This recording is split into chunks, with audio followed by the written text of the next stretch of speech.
morning, everyone, and welcome back to Wake and Take.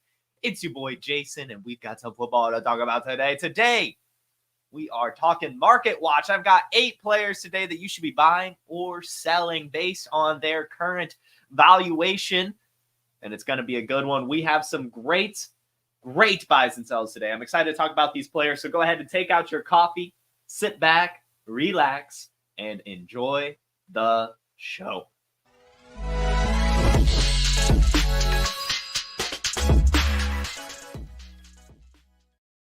And good morning and welcome into the chat, everyone. Here, Applied Literature, Scott Hudson, Lucas, Big Country, Louie, Dakota, everyone here. Even if you're listening on the podcast, guys, thank you so much for listening and tuning in. Terminal Sarcasm didn't have enough coffee in the pot today. Sounds like you got to run to Starbucks while you're listening to this or something, man. Come on, got to get more coffee going. Got to get more coffee. Also, what happened to your bird profile picture?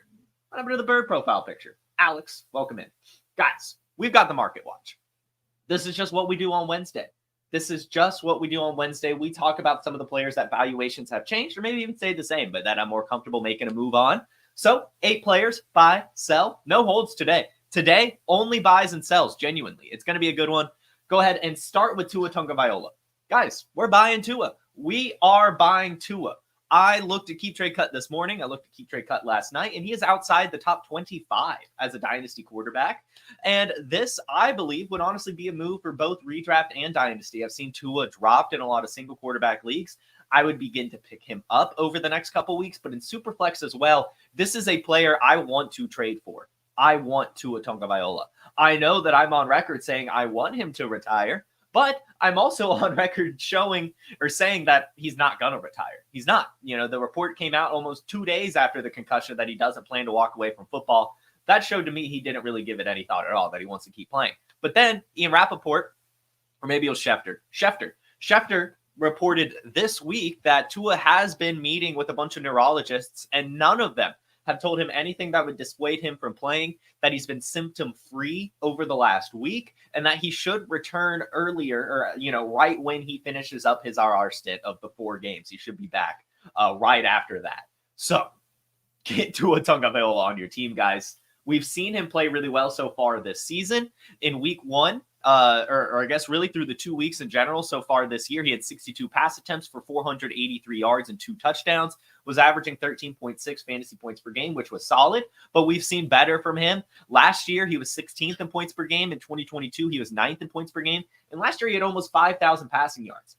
When you've got Tyreek Hill to throw the ball to, that's very helpful. But also, you have Jalen Waddle. You've got Devon Achane catching passes now. And Odell Beckham's practice window has opened up. The Dolphins have looked terrible without Tua.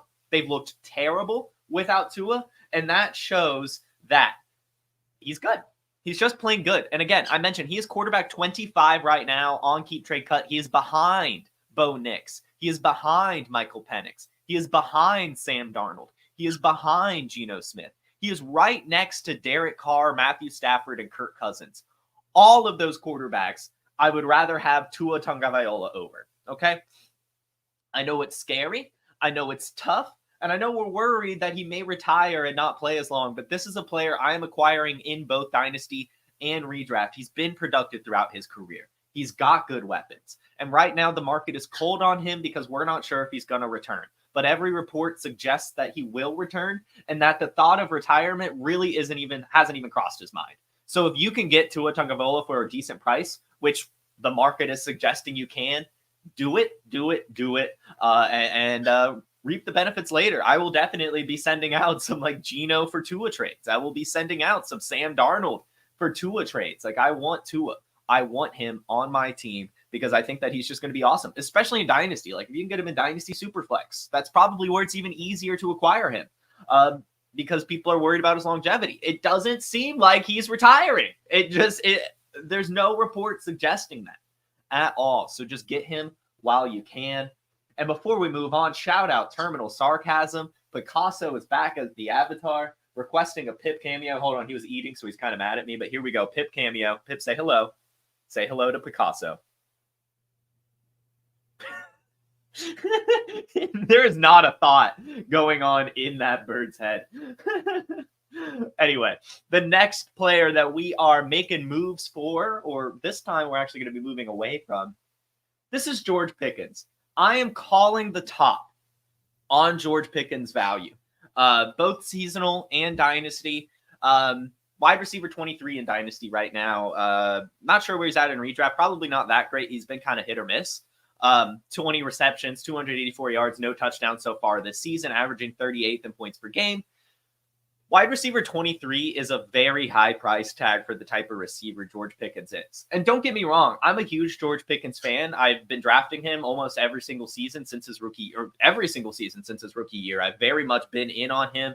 Being from Georgia, I had a lot of friends that went to UGA and just loved what they saw from him and the dog mentality that he has. But as Justin Fields gets more and more acclimated as the QB1 in this team, it is going to be very hard for me to actually want his wide receiver 1 at this price tag of wide receiver 23. That is a top 24 dynasty wide receiver. And when you look at some of the wide receivers around him, it's just a different tier to me.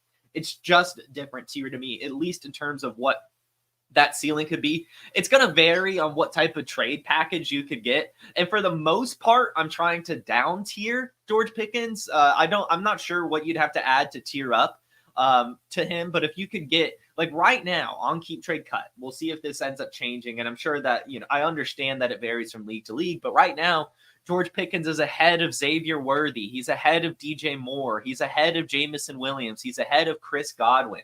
And those are some great trade targets, but there's some cheaper ones as well if you want to get even deeper. Or you could, like I said, try to tier up. But either way, I feel his ceiling is limited as the wide receiver 1 here in a low volume pass offense. And, we still haven't even had the wide receiver 2, Roman Wilson, play a game yet. He will at some point in his career become a good wide receiver 2. I very, very much believe in Roman Wilson as a prospect. And what we're seeing from George Pickens is just not top 24 dynasty asset, right? 18th most targets, 26th in air yards, 64th in red zone targets, 38th in points per game, 81st in yards after catch. Like, I don't know, 26 in yards per target, 34th in total fantasy points, 50th in fantasy points per target, 36th in fantasy points per route run. He's going to have those spike weeks. He is a dog. He's a really, really good wide receiver, but I'm just calling the top on his dynasty value. I think that you could sell him right now at about the selling point that you would always be able to sell George Pickens, even if things continue to go well. I don't see him passing a Brandon Ayuk, a Jalen Waddle, a Jackson Smith and Jigba, a DK Metcalf, a Rashee Rice, a Tyreek Hill. Like, those are just players a tier above him, or at least half a step above him. And this is just about the top. This is where I think George Pickens' valuation will level out, and that's fine. He's going to be a perennial 1,000-yard, 4 or 5 touchdown wide receiver, and there's nothing wrong with that. But right now, you could get a little bit more upside for him than that would suggest. And speaking of some upside that you could get, if you could sell George Pickens and get Tank Dell with a cherry on top, I am doing it. I understand that Tank Dell is off to a very, very slow and concerning start. But in Dynasty, this is mostly Dynasty, although I still believe in Tank Dell redraft. But this is mostly Dynasty, as I see he's the Dynasty wide receiver 33 right now. And I honestly think that his valuation, like if you were to ask a league partner to trade for him, it would probably be even cheaper than that price point suggests, just based on the performance, based on the injury, based on how good Stephon Diggs and Nico Collins are looking. But in Dynasty, you have to remember that Stephon Diggs is out after the season, and Tank Dell will be the wide receiver 2 again in 2025. And what we saw from him last year was just incredible. Just incredible what we saw from him last year. Off of only a 20% target share, he was able to bring in 47 receptions, 709 receiving yards, and 7 touchdowns last year, and really a limited sample size before his injury. He was incredible. Absolutely incredible last year. Right now, he's around the range of a Michael Pittman, a Keon Coleman, a Terry McLaurin, a Ladd McConkey, a George Pickens, as we talk about. And I just think that, especially over the course of the career, this receiver is going to be a lot better than he is right now. Right now, so far through the year, he only has 17 targets, only a 15% target share, only 9 receptions, no touchdowns. I know it hasn't been good. He's the wide receiver 74 right now, but I do believe he could turn it around. And if an injury, again, knocking on wood. If an injury happens to Stephon Diggs, he's right back up there, you know? And so I want to acquire Tank Dell while I still can. He's super acquirable in redraft. In fact, I'm sure in shallower leagues, he's even been dropped. And that to me is just asinine. This is a player that was hyper productive last year. He has a great connection with CJ Stroud, and it hasn't necessarily translated yet this season, but I think it will at some point. And even if it doesn't in Dynasty, it'll definitely kind of rebound next year in 2025. So I'm really just doing whatever I can to get him right now. I'm throwing seconds Tank Dell's way. And maybe even a small piece if somebody asks to try to get him right now. I don't think I'm at the first round territory. I think you could get him for less than a first rounder right now. But if you could get him for a second, if you could get him for another kind of wide receiver in that range, or if you want to down tier to him, or tier down to him, I am all for it. I do think that this is a wide receiver we need to be acquiring before it's too late. And he's going to be awesome, especially in full PPR leagues next year. For sure, but there's also a case this year, whether it be injury or just literally turning it around. Because if we remember, one thing we talked about a lot this offseason was the Houston Texans target share. And I told you, don't avoid a single one. Draft Nico Collins, draft Stephon Diggs, draft Tank Dell. If you added up their target shares last year when they were all hyper productive, they each would have only summed up to 75%. Stephon Diggs had about 30, Tank Dell had about 20, Nico Collins had about 24. And that was about 75% between the three of them, leaving 25% of targets still available for Dalton Schultz and Joe Mixon and whoever the hell else wants to catch balls. But basically, there's still plenty of opportunity within this offense for all three of these wide receivers to reach their ceiling potential. We're going to have spike weeks from Tank Dell at some point. He's been close, too. The first couple weeks, there were some deep shots his way that were almost brought in. There's been penalties going against him as well. Tank Dell is going to resurge at some point, and I just highly recommend buying him while you still can. Next, moving on. I've got two players from the same team, so I'll kind of lump them together, but it is two separate things. In redraft, and I mean Dynasty too, although I don't think you could really get much value for him, but in redraft, I think you should be selling Chuba Hubbard.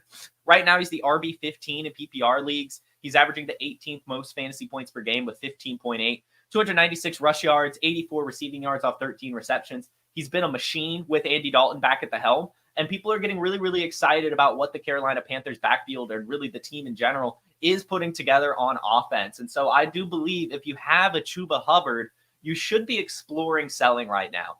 I'm going to be honest, I don't know what I'm looking for, but I am trying to get out of Chuba Hubbard before Jonathan Brooks returns, because I do believe it's going to be a very murky and ugly split as they try to work in Jonathan Brooks, get him acclimated to the NFL level, and also, since they're not a very competitive team, I just think that there's not going to be a ton around for both of these guys to be super relevant, or they'll both be kind of relevant, as opposed to one being very, very startable every single week like Chuba Hubbard is right now. So if I have him, I'm exploring options. It'd be cool to see if maybe you could pull off, like see what you could add to get a Christian McCaffrey if that manager's panicking. A DeAndre Swift, I think, could be very interesting. We'll talk about him more later in the show. But just some other, maybe even just other backup running backs in general, not even backups, but just like handcuff pluses and seeing if you can maybe get another wide receiver on top. But I'm trying to get a good package for Chuba Hubbard in redraft leagues, because I'm looking at him right now, and it's week 5 now, so Jonathan Brooks is eligible to return. Chuba Hubbard is getting a ton of usage, but I don't think that he's going to continue to be a true bell cow. So I just want to get out from under him while I can. And I know that obviously a lot of league mates are going to be like wise to it and know that Jonathan Brooks is returning. But I still think that, you know, especially like right now over the next couple days before it becomes official, there's like one more window left for people to look at what he's producing right now, feel excited about that Carolina offense, and want a piece of it. And so I would just be exploring up like just whatever you can. Like if you get Trey Benson plus, maybe a Jalen Wright plus, I don't know. Like those two options I think could be kind of fun. See what you could add to get Christian McCaffrey as mentioned. I like DeAndre Swift a lot. But I just think right now this is about his ceiling. This is about his ceiling in redraft. But also in Dynasty only, I am selling Jonathan Brooks. He doesn't have much redraft value right now, reasonably so. But I checked Keep Trade Cut this morning to verify this, and he's the RB11 in Dynasty. And I'm just going to go right back into my old bag of tricks and just say, can we let him prove it first? Can he play a snap first before we crown him an RB1 in Dynasty? Because we were doing the same thing heading into this season for a lot of running backs that are really far down now. And I just think if you put on the lens of remembering fantasy football value, you could be ecstatic on the type of return that you could get for Jonathan Brooks right now. You could get, probably, being completely honest with you right now, you could get Trey Benson and a first right now for Jonathan Brooks. And that is something that was absolutely unheard of heading into the season. And I kind of agree with Shaka Zulu. Brooks may be overrated. I mean, like, it's not like he saw a lot of snaps in Texas until Bijan Robinson and Roschon Johnson left. And he was pretty productive, but he is returning from an injury. We have to remember that. And he's going to be splitting a backfield with a really good running back in Chuba Hubbard. I don't think that Jonathan Brooks is going to be able to come in and just be a bell cow right away. I think that there's going to be a ton of acclimation, especially this season. Next year, he may be a bell cow. I don't know. But this year, it's going to be a split between him and Chuba Hubbard, and Jonathan Brooks stands to lose a ton of dynasty value. I am selling him right now really at whatever cost. I see he's right next to Christian McCaffrey. I see he's ahead of Travis Etienne, Isaiah Pacheco, Derrick Henry, Brian Robinson, Josh Jacobs, Alvin Kamara. All of those running backs I would honestly probably have over Jonathan Brooks right now, just because they've proven it. And they're on better teams, right? And so I'm just selling Jonathan Brooks in Dynasty, holding on to him in redraft. But just remember, like months ago, at the end of the first and second of our rookie drafts, it was Jonathan Brooks and Trey Benson back-to-back. Now you could get Trey Benson with a massive cherry on top right now, and I'm doing that because we remember the calculus is exactly the same for Jonathan Brooks and Trey Benson. Everyone was drafting these running backs in the hope that they would be the bell cow in 2025, but Trey Benson hasn't had a great offseason, hasn't had a ton of usage yet, and James Conner's looking good, so he's lost a lot of value. But Trey Benson's argument is still exactly the same in that he'll probably be a bell cow in Arizona next year. So that is my favorite trade target, Trey Benson plus for Jonathan Brooks, just because they're essentially the same. But really any running back, to be completely honest with you, within this range. If you could tier up to a Kenneth Walker or a James Cook, do it. Do it. Trade Jonathan Brooks while you can. Sell him in Dynasty for sure. The RB11 without playing a snap, returning from an injury on really a bad Panthers team, I honestly don't get it. I honestly don't get it. Anyway, moving on to another running back that I've mentioned a few times now, and that's DeAndre Swift. I know a lot of people are saying, sell high on DeAndre Swift. No, absolutely not. Absolutely not. This is not the time to sell high on DeAndre Swift because you're not selling high on DeAndre Swift. You are using one good performance as a lifeboat. That's not market analysis. That's not how you should go around fantasy football valuation. If he does it a couple weeks in a row, that's selling high. But I talk about this a lot with Matty Kiwoom on Trade Gods. We've discussed this a lot. Sometimes selling high is just selling, or rather a buy window. Sometimes one good performance happens for a player, and the person that was rostering them looks at it and is like, oh, I don't think that's the case here with DeAndre Swift. This was a player I was heavily targeting this offseason, and I'm admittingly very, very disappointed in the performance heading up to this week. But this week, we saw exactly what I was hoping to see from DeAndre Swift all season long. He had 7 targets, brought in all seven of them, so 7 receptions in a single game. He had a lot of rush yards. He's getting basically bell cow usage in Chicago, which is exactly what the contract they signed him to suggested. 3 years, $24 million, $8 million a year. And right now, on Keep Trade Cut, he's the Dynasty RB 34. He's only 25 years old with insane athleticism and some really good production throughout his career. In 2021, he was 8th in points per game. In 2022, he was 15th in points per game. And last year in Philadelphia, he had over 1,000 rush yards and 200 receiving yards. And this year, he's already averaging 12 fantasy points a game, which is top 25. Either way, nothing is really matching. His performance is not matching his value right now. And I think you could get him in redraft. I think you could get him in Dynasty. And I think you'd be very, very excited about what he's going to put forward the rest of the season. I don't care that Roschon Johnson is going to take some goal line and third down work. DeAndre Swift is awesome. He's getting a 64% opportunity share right now. He has the 9th most receiving yards, 10th most receptions amongst running backs. He's just playing well. He's just playing well. He's got a 12% target share. And this Bears offense in general is finally starting to click. And I think that that's exactly why it was rough the first few weeks of the season, is the Bears offense just didn't look good. But now Caleb Williams is starting to unlock himself. Keenan Allen is back. Rome Odunze is getting unlocked. Cole Kmet is getting unlocked. Now DeAndre Swift and Roschon Johnson is getting unlocked. Slowly but surely, this Bears offense is turning into what we would hope they would turn into. And DeAndre Swift is a massive, massive part of that. So if someone in your league put DeAndre Swift on the trade block to sell high, buy. Because I think that his value could go much higher. Because if you remember, guys, I understand that this was like 2-3 years ago at this point, but DeAndre Swift was like a top 5 dynasty running back. And not much has really changed, to be honest. I mean, last year, I think, was a huge step in the right direction, playing in a full 16 games, right? Like, really the big thing has been that he's undersized, but now he's really getting the proper utilization. You know, they're not putting him in these goal-to-go situations. They're using him as a pass catcher.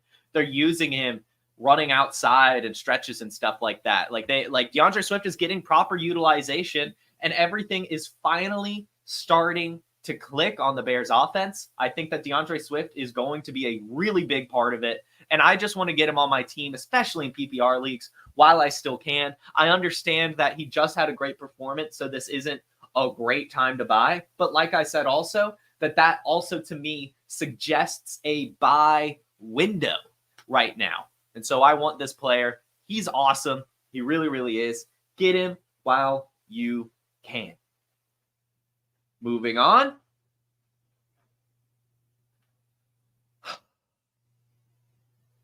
This one hurts. But I'm going to triple down now. I'm going to triple down on Mark Andrews. He has burned me 2 weeks in a row in the start-sit show that we do every Sunday morning, guys. If you have any start-sit questions, Sunday mornings, 10 a.m., we've got a Wake and Take, bonus Wake and Take episode, giving my top starts and sits of the week, as well as some flex plays. And over the last 2 weeks, I have said that you can start Mark Andrews because I'm not giving up on Mandrews. But right now he's playing like Boy Drews, and man, is the fantasy community getting upset. Understandably so. He has been awful this year. Not even to mince words, but his value is plummeting. And I mean plummeting. He is the player 149 on Keep Trade Cut. He is the tight end 16 in Dynasty. Redraft right now, he's the tight end 39 in performance, just not playing well. But when you're telling me that I could conceivably get Mark Andrews for Tucker Kraft, I mean, like, seriously, like, at some point we've just gone too far. He's only 29, which is basically 26 in tight end years. I mean, like, he's entering the tight end prime. And last year, in the shortened season, he was 5th in points per game. The year before that, he was 3rd in points per game. The year before that, he was 1st in points per game. The year before that, he was 4th in points per game. The year before that, he was 5th in points per game. I mean, this player, Mark Andrews, is one of the best tight ends we've ever seen in the entire league. And I understand that he's off to a slow start so far this year. In fact, a super slow start. But I mean, just the production we've seen from him before and the what he means to this team and offense, I can't imagine that it'll continue this way. I just do not believe that he is just not a part of the Ravens game plan anymore. There's no way. There's no way. I think him missing part of the training camp, I think him just looking like he's unhealthy right now, him making some, uncharacteristic drops is kind of affecting. Maybe there's a confidence level thing going on here. But I will put my life on the line that Mandrews returns to form by the end of the season. And I'm going to use any opportunity I can to get this tight end on my roster while I can. Because there's just no way in hell that he finishes the year with an 8% target share. There's no way. I would be so shocked if he finished the year with a sub 15% target share. Right now he's at 8.7. It's ridiculous. Something is just off, but I don't think it'll go like that forever. There's just absolutely no way that he doesn't turn into Mandrews again at some point. And so I just want to acquire him while I can. Some tight ends around him, already mentioned. Tucker Kraft, Ben Sinnott, Dalton Schultz, Cade Otton. I mean, come on. That's not Mandrew's territory, okay? So get him on your team, guys. I know it might take some time. I'm not saying get him and start him yet. I think that at this point, you do have to have him show it to you. But just to have him on your roster, I think will mean a lot at some point this year. And especially next year, too, as he gets maybe healthier or things get figured out. I don't know what the hell is going on. Something is off. But I don't care. I want him on my team. And lastly, this is another one where, you know, people are going to say you're buying high and maybe too high. Xavier Worthy. Xavier Worthy right now is the wide receiver 25 in Dynasty, the wide receiver 31 in Redraft. And honestly, I feel like if you were to go to your league mate that has him, I feel like the valuation or what it would cost to acquire him would cost more than his current performance and value suggests. But I'm okay paying the piper for Xavier Worthy, especially in Dynasty. But even in Redraft, I want this player too. And I can already see it now. Somebody is totally going to put in the live chat or in the YouTube comments, well, what if the Chiefs trade for another wide receiver? You know, won't that hurt Xavier Worthy's value? Maybe. Probably. Will it affect it that much? No, not really. And I just don't think it's worth waiting at all to acquire this player. If you can get Xavier Worthy, you should get Xavier Worthy. Already 3 touchdowns on the season. We finally saw a deep Patrick Mahomes shot to this player, like his first deep touchdown in years now. Xavier Worthy is going to be continuing building his connection with Patrick Mahomes. He's the wide receiver 1 in Kansas City now for the rest of the season, probably, even if they bring someone in. His speed combo is just incredible with Patrick Mahomes. It's just a match made in heaven. And so I really, whatever cost, I want Xavier Worthy.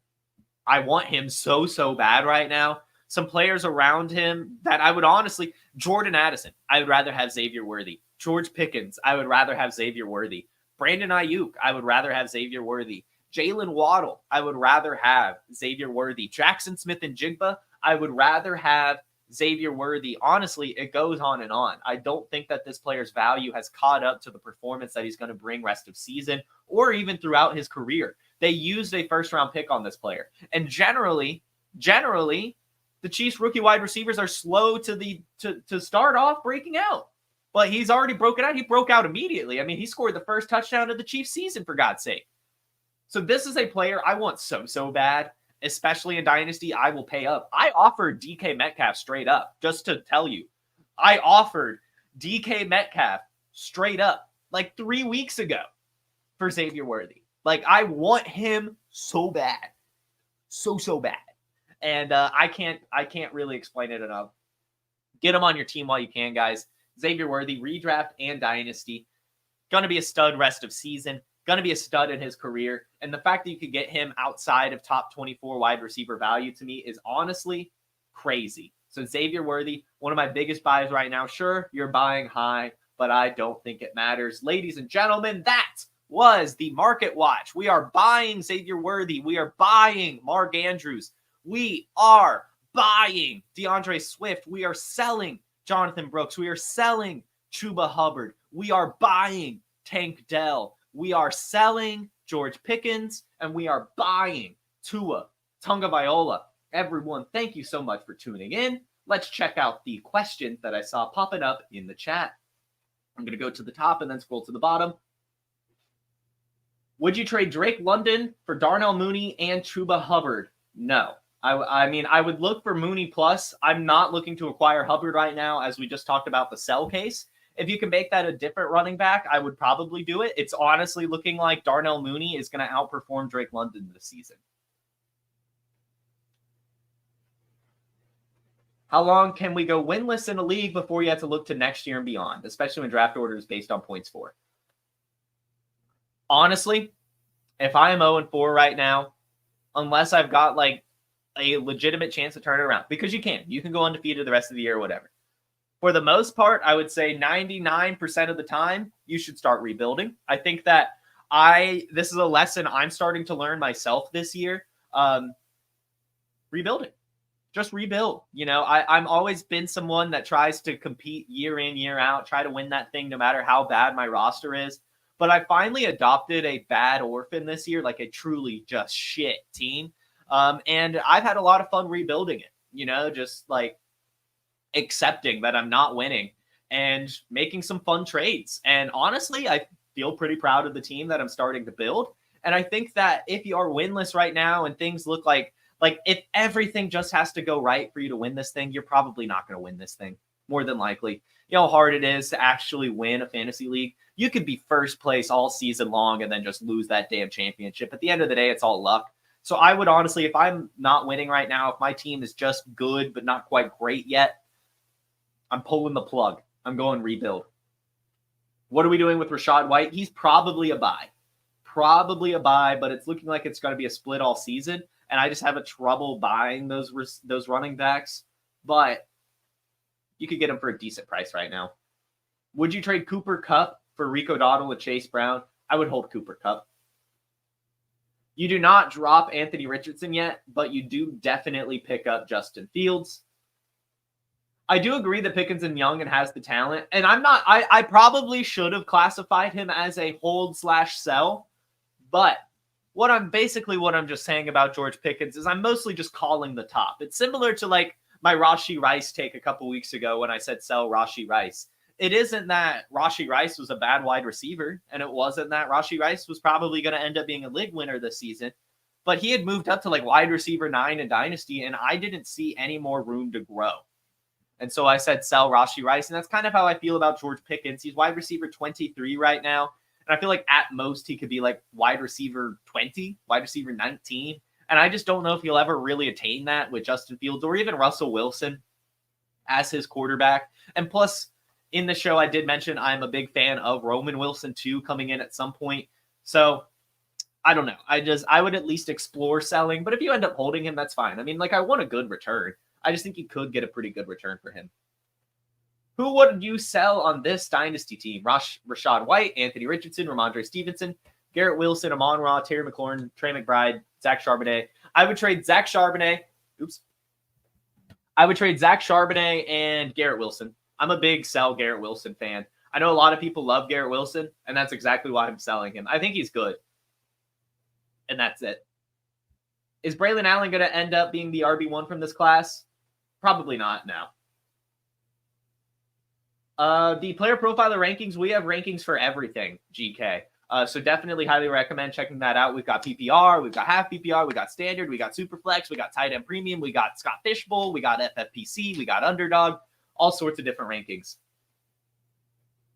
Would you trade David Montgomery in a second-round pick for Rashee Rice? You are a contender. No, if you're contending, I don't think you go after Rashee Rice right now. Or at least I don't think you trade away David Montgomery. I mean, that's a dude that's a lock to score you 10 points every single week. I mean, that's a good value to get Rashee Rice, I feel like. But I would probably, for the most part, hold that. I would try a different player. With you being competing, it says you have like a Kyron. Maybe see if you could just give Kyron straight up or something for Rashee. I don't know. I would just, it's close, but not quite. I think if you're competing, you just try to win. I think that getting Rashee Rice would just kind of mess that up. Would you trade Wan'Dale Robinson for Tank Dell? Yeah, if that's on the table, do it. Yeah, get Tank Dell over Wan'Dale Robinson. Tank Dell is easily a buy low. You traded Puka for Dell and a draft pick in my keeper. Nice. There you go. I like that. Let's see. Trying to trade Wan'Dale. Should I go after Dell or Andrews? Yeah, either one. Would you trade Kareem Hunt for Wicks? Yes.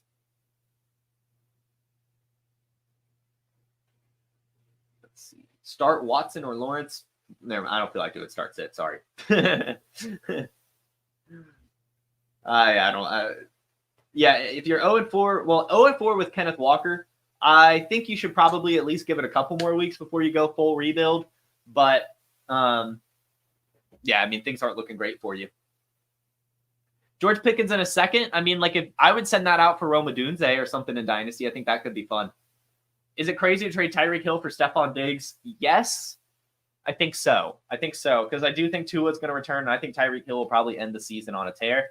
In fact, I might be coming around to buying Tyreek Hill. He was my biggest sell heading into the season. If you tuned into any Wake and Take episode, I pretty much talked about how much I'm selling Tyreek Hill. I didn't understand his value coming into the season. And I know that it didn't even really take a Tua injury to prove me right either. There's just no reason that a 31-year-old wide receiver should be valued as high as he was. Just absolutely not, especially in comparison to his peers. But right now, I think you'd be selling low on Tyreek Hill for Stephon Diggs. Now, if you get a cherry on top, that's where we start talking. Let's see. Would you trade London for Hubbard and Mooney? No. I think I already answered that one now. Let's see. One of my Dynasty leagues is trying to add a rule right now in which they allow FC first come, first some transactions on game day instead of waivers. I'm pissed that they're considering it. Should I be pissed? Honestly, if they're making the change now, I could see why that's frustrating, but that's how I choose that's how I try to do any league, really, is just free agency and game days. You can drop players on your bench, take flyers in each game slate. I have a lot of fun doing that. I would just lean into it. Doomy, my philosophy in life is have fun. I've had a lot of things go negatively in my life. And over the last couple of years, I've just said, basically, fuck negativity, just lean into it, have some fun. There's no reason to be pissed about this.